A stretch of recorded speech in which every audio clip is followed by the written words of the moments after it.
Hello magical ones, welcome to the Fairy Stitch vlog. I'm Faerie Flowercat and welcome to another episode as part of our Fairy Craft Magic series. And for those of you who are brand new to the channel, welcome. For those of you who are subscribers or if you've tuned into us before, welcome back. Thank you so much to all of you for spending this time with me. For brand new people, you might be wondering what do we talk about mostly around here, and that's usually fairies, fairyology, but there is fairy craft magic, there's cats, there's gardening, there's sometimes baking, there's usually crafting, knitting, art, that kind of thing. You never know what you're going to get or when you're going to get it, so I would recommend clicking that little button before you leave the episode and join the group. So I'm going to sprinkle a little fairy dust and see what I can conjure up for you. Today I'm going to talk a little bit about the fairy craft magic. As I said, I am a practitioner, fairy witch if you want to call that, you want to use that title. So I am a fairyologist, 2-time certified. I am a certified cat and dog trainer. I have been in the fairy craft magic or the fairy witchcraft for over 8-9 years at this point. And so I'm still, learning. You always learn. You never stop. It's one thing about being a practitioner. Never stop. You always find something new. And so for today, I wanted to talk about working with your pets. Of course, in the magical world, we would call them probably, spirits or familiars. Generally, what I'm talking about today is more about just working with your animal to bond with them and to train them. Again, I am a certified trainer, so I thought it would be interesting to do this episode where I can combine those two ideas together because you can definitely do them together. And it's something that I had never known about. I've been training dogs and cats since about 2000, I think it was about 2007. We are in 2026 right now. Yes, I have taken a hiatus and I've not been doing it as much, but I am starting up my dog training and my cat training business again. So again, everything is in my mind. I've been studying, I've been looking through all my guides, and of course I teach classes about fairy craft magic as well as other courses. So I definitely wanted to kind of combine these two ideas and actually show that they can go together.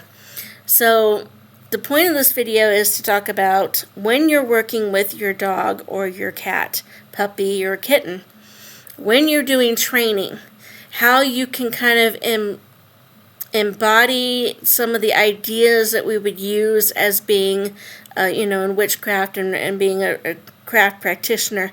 So when you're working with your magic, you can definitely aid your training days with your animals. It helps bond with them. It helps make you more secure around them. It helps them want to be with you more. It helps you to understand them a little bit better, to read body language and kind of pick up on any signals that they might be sending you. And as well, they get to learn more about you because we're creatures of habit. So the animals, they watch our routines every day and they get into the routine of it. And they're like, okay, when she puts on her coat and she grabs her keys, she's going out the door. I won't see her for hours and then she's going to be back. And then they learn our routine even though we might not be teaching that. So when you're doing your training, that is when you are going to teach a routine or a behavior or reward a behavior or capturing the behavior. So you can use your magical practice and put it into the training and connecting with the fae and the fairies. You can definitely use all of that and put it there because working with the fae means you need to work with nature. Now, as I said in other of my fairyology episodes, and please check those out if you haven't. I do talk about the fact that nature and fairies often go together. Now, do fairies, all fairies, or good people, as should be calling them, good neighbor, good people, do all of them like nature and take care of nature? Well, no. But it's the idea of working with nature and connecting with it and connecting with your animals and just animals in general. So, I mean, this is good for trainers and behaviorists and, animal rescues and adoption agencies. I mean, and of course the pet parents. So everybody can actually use some of these ideas. It's about being calm. It's about being connected. It's about learning communication and reading the body language of your cat or dog, because that's what they're going to do. They are going to use their body language to get your attention or to tell you something. And if we're not reading it right, that's where the mishaps end up. And the poor animal ends up being locked up or chained or abused or dumped or put into a shelter because the pet parent or the owner was like, oh, well, they bit this person or they did this and they did that. The animal does try to tell you ahead of time, most of the time. There's always exceptions. But again, it's about being alert and connecting. And again, that's something when you're working with the Fae, you need to be alert and receptive and courteous and respectful and want to connect. And it goes with, training. You need to be able to be calm. You need to be assertive. You need to have the right energy. You need to be projecting the right energy. If you're nervous, if you're scared, if you're anticipating a problem when there wasn't one, that's going to set your dog or cat off. And they're going to, react. They're reacting to energy. So again, the Fae will respect and react to your energy if you're projecting something wrong or good, that kind of thing. So I wanted to present this and let you all have an idea that they're not separate. They all kind of run the same highway. It's only that white line in between them, but you can cross that line. You just have to pick the right moment. So it's all about connecting and keeping your open channel with your animals, open channel with the fairies. And so again, when you're working on your magical practice, you can do a spell that can aid you to help the animal be more receptive to what you're teaching. You could do a spell to just help them relax and to be more open and have some fun. Or you could use the same kind of spell on yourself, because if you know you're going to be tense and nervous and you want them to do well and you kind of freak yourself out or you're anticipating a problem ahead of time, you're tense. You're not going to enjoy it. And they're going to read that and they're going to react with that. So that's when fighting and squabbling and biting and running and all that can happen. So it's all about relaxing, being in the moment, be aware of what's going on, and be able to react. But don't look for problems when they're not there. Don't be disrespectful. Don't use your practice in negative ways. It's all about making it better so that your animal is healthier and happier and more secure. You're going to feel better and enjoy the animal or the experience. It's all about connecting your magic. You can ask the fairies to help you and say, look, I'm fumbling with this. I'm trying to learn this training technique. My dog is not listening to me, and it's getting frustrating. I need more calm. I need more relaxation. I need more in the moment. Can you help me? So you can do a spell for that. You could ask the fairies for help with that. That kind of thing. You can ask the fairies to help talk to your animal and say, look, you're part of nature as well. Could you talk to my cat and let him know that I'm only trying to medicate him because he's sick and I want him to feel better. He has to take the medicine, otherwise he's going to get sicker. I have no way to communicate that. Can you talk to him? So again, you can ask the fairies for their assistance. If you don't want to do that, you can just do the spell, again, candle magic, herb magic, water magic, sun magic, moon magic. All of those things can be used as a way to help you be calmer, be more assertive, more in the moment, have a better energy, to help the dog or the cat be more receptive, and your training courses and your lessons can actually go smoother because you're doing all of that. You're getting extra help. It doesn't replace the training, and it won't make the entire problem go away. It's not going to just poof it. Magic doesn't work like that unless you're reading a children's story or watching a fantasy movie. The waving of the wand can help you, but it's not going to, bling.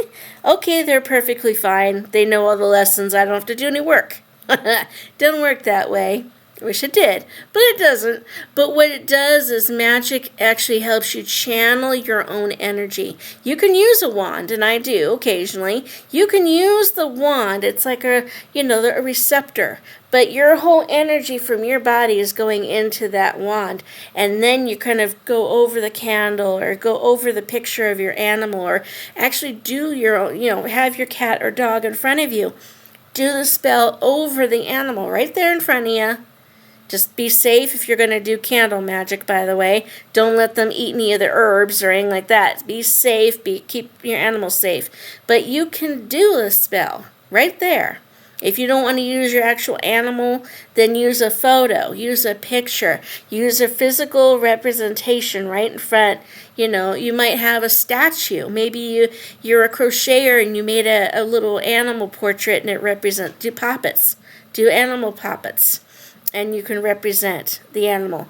And again, you do these spells to help you and to help the animal be more receptive to training and getting over their issues, illness, whatever. But again, I'm kind of trying to focus on the pet training at the moment in this episode. So again, it's about using your energy in a positive way, a positive mental state in order to convey what you're trying to teach the animal. Plus, you need to be receptive to what they're trying to tell you. If they don't feel well, if the cat's ears go back, he's ready for a fight or he's scared. If the tail between the legs on the dog is like, I'm insecure and I don't know what's going on, and you need to be able to read these signals, but then deal with them. Don't just, oh, baby, it's okay, you're going to be fine. The coddling only encourages the behavior you want, or the behavior you might not want. So again, if he's nervous, if he's scared, if he's trying to bite, that is not the time to cuddle them, pet them, give them treats, that kind of thing. It is the time when you need to stay calm. You need to be able to react. You need to be able to say, okay, you're afraid? Let's move on. We're going to walk anyway. You might be scared on the leash, but we're walking, and you need to keep the mind moving, the body moving, move them forward. Don't let them keep retracting back. So again, this is a time when you can use your magical work, make an amulet for your cat or your dog. They have a collar. You could add like a little bell. Often cat collars have the little bells already, so we can hear them. But if you actually charge that little bell with herbs and sage and the intention, and you're going to add it onto the collar, that little bell now becomes a little physical representation or a little physical amulet for the pet when the cat is wearing that bell. And you'd be like, okay, this is going to help you stay calm. You're going to be more relaxed, and you're going to be more open to training. You're going to be more open. And yes, you can train your cat. And you can use, it's a way to use your magic for your animal. And the cat has a natural magic anyway. All animals do. It's just you need to channel it, and you need to target it and get that magic going, get that energy out. And then they will definitely feel more relaxed, and you'll have a better bonding with the animal. Again, same thing with the dog. Now, dogs don't usually wear bells, but you could make a crystal. If you know how to make jewelry, you could use a crystal and make some jewelry and attach it to the collar. If you feel that would be kind of hindering, or the dog wouldn't like the feel of it or whatever, or you feel that might be something that's kind of risky, you want to use something else, okay. Maybe you know how to do leather work. You could make a collar. You could make your dog a leather collar, just normal, like normal collars would be, but you could actually carve into the leather a sigil that would represent, calmness and excitement or energy, or just being more relaxed and open to having fun and learning something new. You could create your own sigil and carve it into the collar. And it looks like a cute little design. Nobody's going to know unless you told them. And you can infuse it with the magic. And that way, every time the dog wears that collar, he's going to be more relaxed. He's going to be, want to train, want to work with you. And you'll feel calmer, so you'll want to work with them too. So again, there's a couple ideas here. Other times it would be if you feel that the dog is just really nervous, or the cat isn't feeling well, or they're just hyperactive and you just can't do anything with them. Then you could do crystal work, kind of like with like Reiki, and you're gonna infuse a crystal that's going to be for that purpose, and you could run the crystal along the body of the dog or the cat. And I'm actually doing this procedure with my little kitty because she is still sick, and I'm trying to help her any way I can with the medicine and fresh food and clean bedding and all of that stuff. I still have to do all of that. Magic does not replace all the more mundane things you have to do, but it adds to it. It's like the cherry on the top of the icing in the cake. It looks great. You need that little extra touch to really get that, get that spark, really make somebody happy, or, you get the point. So the magic is to help. The magic is to aid everything else you're already doing. But it can, and it does work. At least for me, it works. Not all the time, I will be honest, not every time, because maybe my energy is off. Maybe I'm not mentally in tune to it as I should be. I mean, I don't have to do a ritual for half an hour. I can.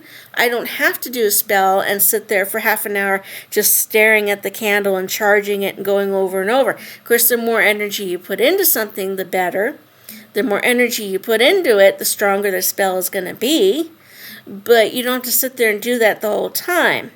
You can just do, 5 minutes. But the thing is, you've got to be in the moment. And that goes with pet training. Maybe you can only get your dog to pay attention for 5 minutes a day. But if you're really into it, you're relaxed, but you've zoned everything else out, this is what you're focusing on, your animal's focusing on it, then that 5 minutes means more than if you had tried to do 20 minutes, okay? You gotta be present. So as I was saying, you can use the crystal and run up and down the body of the animal. They won't know what's going on. It'll relax them if you're relaxed. And the motion of just going along like this with the crystal and going back and down, this kind of thing is relaxing for us too. It's like brushing them. They do have studies that show if you can sit there and relax for 5-10 minutes and brush your dog or a cat and just relax, and the animal relaxes, it actually can drop your blood pressure a bit. It really can. So there's a lot of health benefits to this kind of thing. So again, I'm just talking about the crystal. You can use it like Reiki, that kind of thing. But yeah, again, it's a form of magic. You are using your magical practice, your spell work, to aid your dog and cat so that everything is calmer, more relaxed, and they're going to learn more. You're going to want to train with them more, and it's going to, drop the anxiety and the whatever conflict might be going on in the house, whether it be litter box training, whether it be doggy potty training, whether it be agility, whether it be scent work, whether it be just sit, stay, and down, whether it be, leave it, the recall, come when I call you, this kind of thing. All those behaviors can really make us all worked up because we want them to learn it. It's for their safety, this kind of thing. We know that, but they don't. So you need to be able to converse with your animal, reading body language, because they're reading yours. If you're slumped and you're down and you're not in the moment and you're just kind of like, oh, I gotta do this again, they're reading this. And even though they don't understand why, they're reading it. So they're kind of like, well, if you're not going to be in on this, I don't want to be doing this either. And they're not going to listen. They're going to wander off. They're just going to lay down. They're going to be kind of like, nah, But if you go into it and you're like, okay, we're going to do this. We're going to be good. Your posture's good. Your head's up. You're relaxed, but you're still alert. You're aware of what's going on. You're in the moment. You're like, okay, we're going to work on the sit today. You're going to be in that moment. You're going to do that behavior, that hand signal. You got your treats ready to go, and you are in the moment. You stay calm, you stay assertive, you have good energy, good body posture, good energy, good mental energy, and you make eye contact, and you try to have some fun with it. Even if you only get 5 minutes, that's 5 minutes. And you can wait and try to do it later in the day, another 5 minutes. They actually, dogs actually work better when you do short periods of time with breaks in between. Now, when you take a training course or training class, and believe me, I've taught many of them, and I took many of them before I became a trainer. So, you're in there for an hour because the trainer wants to cover a lot of things. And you're going to go home and work for the week and do your do the homework. So, the trainer has to get all that in an hour. And the dogs, they're going to phase out. They're going to be kind of like, what's going on? Why are we all here? Why are we still all sitting here? What am I doing? I don't want to do this. Let me play with the ball. But again, that's all training. That's all working with it. But at that moment, if you feel like you're in a training course or class and the dog is not reacting or the kitty is not wanting to do the behavior, don't get frustrated. And your magic, doing meditation, even so a couple minutes, kind of helps you, all right, de-stress, take a moment, and you go back into it. And then hopefully the dog will get back into it, or the cat will get back into it. And even if it's only for a couple minutes, you've got them. So use what you can, but stay calm. So again, I know I'm repeating myself, but as you start to incorporate this idea, you're working with your magic, you're working with the fairies. Again, you can ask the fae, please help me with this cat. This cat is fighting all the time outside.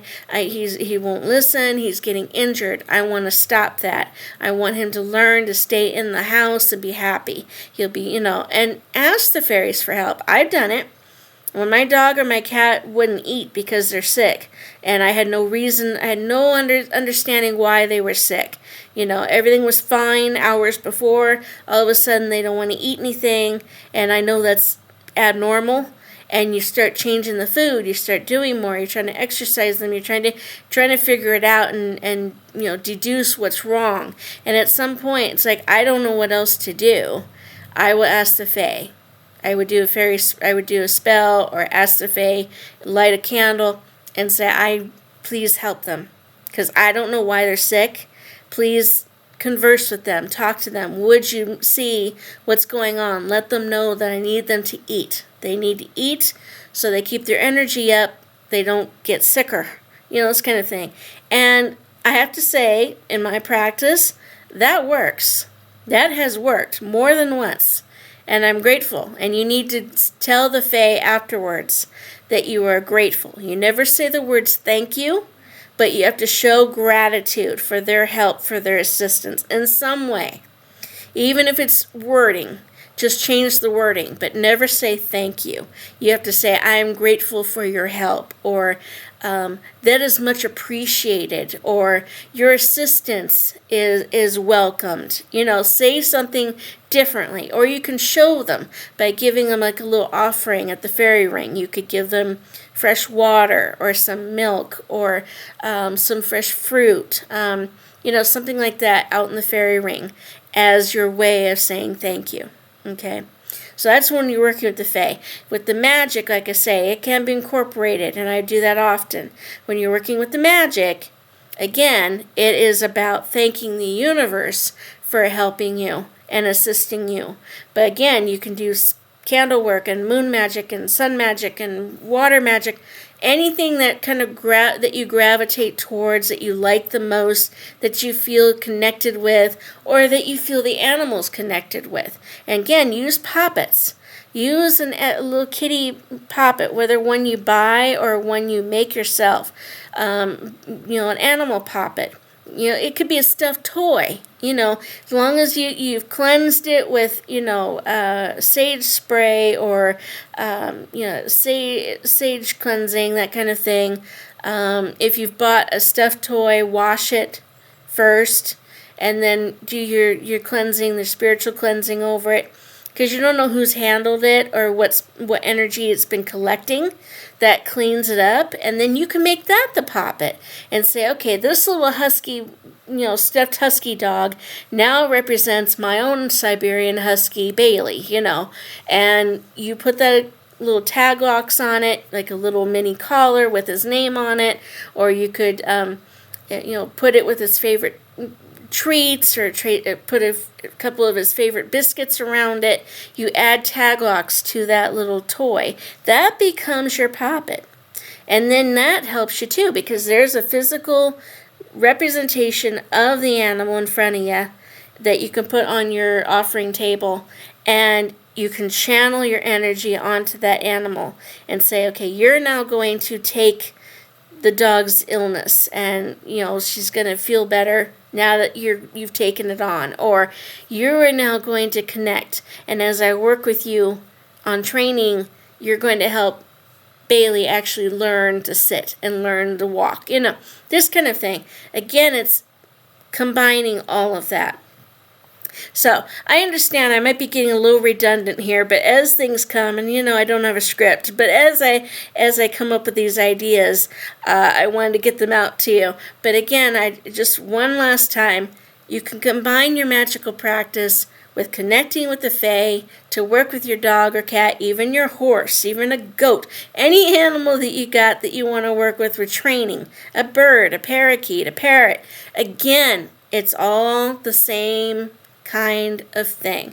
Everything can be connected to your magical practice to make everything happier, make your home happier, to bond with your animal, even to work with spirit animals. You can work with spirit animals to help you with something. And, okay, I'm going to channel this energy of this dog to work with my dog before I go to training class. This kind of thing. It helps. It can only help if you really stay in the moment and infuse your magic into it, and your animals will get the benefit, and you're going to have a happier home and a much better connection with that animal. So I thank you very much for watching. I hope you liked this. I hope you found it interesting. If you did, please, please, please like the video. Spread the word. The algorithm doesn't quite help my channel very much. I don't know why. But please, help me out. And if you'd like to donate to us, we have a PayPal. We have the Ko-fi.com. And I am a big presence on Facebook, so there's pages for that. So please check us out. Look us up. We appreciate it. And I hope you found this informative, and you'll check back with us again. So thanks so much. If you'd like to sign up for a class, again, I'm on Facebook. You can message me there. And there are some classes available on my Ko-fi. You get different versions of the in-person classes, but there are some on there if you're interested. And please check that out. So the links are on the channel name here. So again, thank you so much for watching. I really appreciate it. We hope you have a very good day. And we'll see you in the next one.